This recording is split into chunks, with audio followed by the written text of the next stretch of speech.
There's something about this channel that you didn't know. It's the reason why in late 2020, I had to buy my own channel.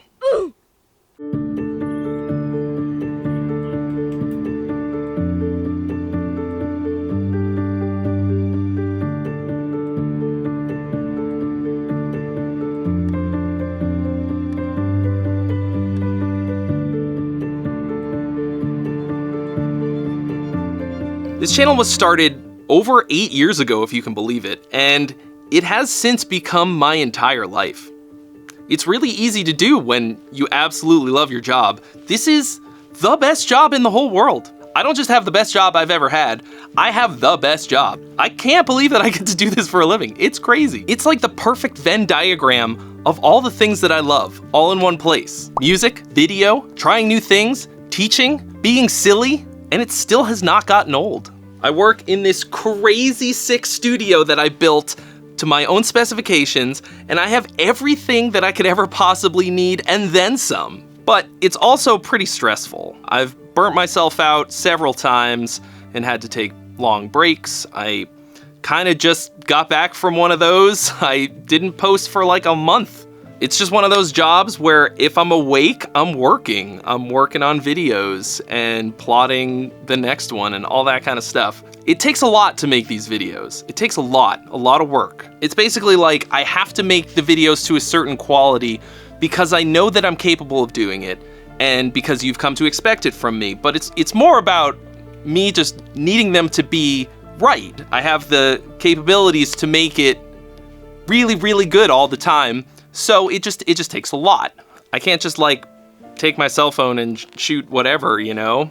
It's gotta be good. I don't like necessarily care about views and whether or not other people like it a lot. I mean, I want that, but really more than anything else, I have to be super stoked on it. And that's what I've been doing. The My Chemical Romance video that I just put up, for example, I am extremely proud of it. It looks exactly how I wanted it to look. I'm very happy with how the song came out. It didn't really get a lot of views so far, but the main thing is just that it has to be good enough to where I'm satisfied with it. And when I hit publish on any video, I gotta be very proud of what I'm putting out. And I was able to do that with that one, but it took a lot. It was basically like a month's worth of work. There's nobody pushing me to make these videos except for me. But it wasn't always like that, because the thing that you don't know about Gear Gods is that I didn't start it.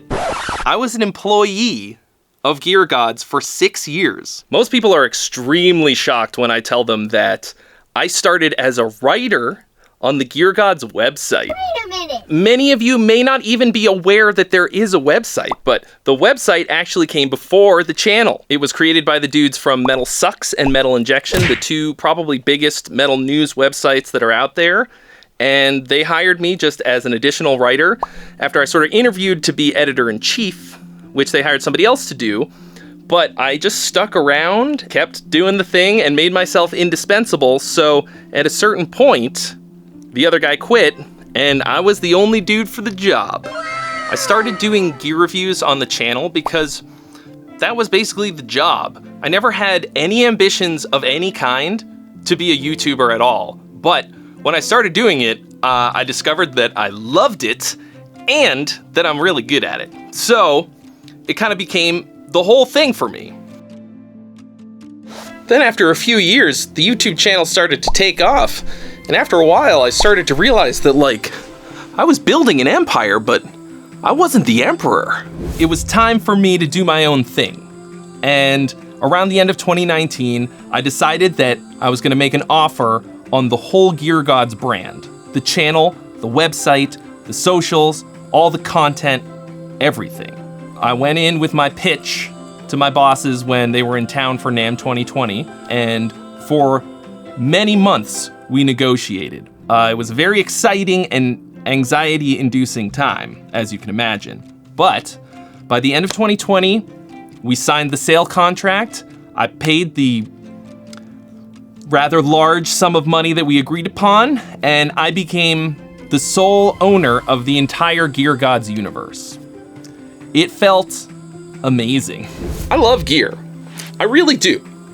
But the reason that I love it is because of what it can allow me to do, which is to make better music. I don't care about the capacitor values in an overdrive pedal, or like what a transformer is made of. You've probably noticed that I haven't done any gear reviews in a while. And this brings me to my big announcement. I'm changing the name of the channel. It doesn't make any sense to continue as Gear Gods. I didn't pick the name. I feel pretty limited by it at this point. So from now on, it's just gonna be called Trey Xavier. Pretty easy to remember, right? This might not seem like that big of a deal, but it's really gonna help me to make the channel be about creating music. If it's related to making music somehow, as far as I'm concerned, it's gonna be fair game on the channel. The gear's always gonna be here, of course. I need it, you need it. It's just not gonna be the focus. Nothing is really gonna change, except that I'm gonna be posting way more videos on here, and they're gonna be way better. I'm also going to be starting a second channel, which will be called Trey Xavier again, for stuff like behind the scenes, bloopers, outtakes, vlogs. Anything that doesn't make sense for the main channel is gonna go there. I'm also gonna be making it easier for you to support the channel by making it possible to become a member of the channel with YouTube members. To become more involved with the community, check out the Discord at the link in the description.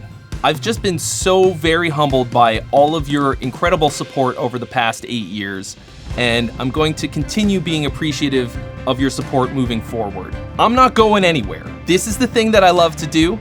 It's only gonna get crazier from here on out. Make sure that you're subscribed and that you've got your notifications turned on, because you're not gonna wanna miss it. So hold on to your butts, and I'll see you real soon.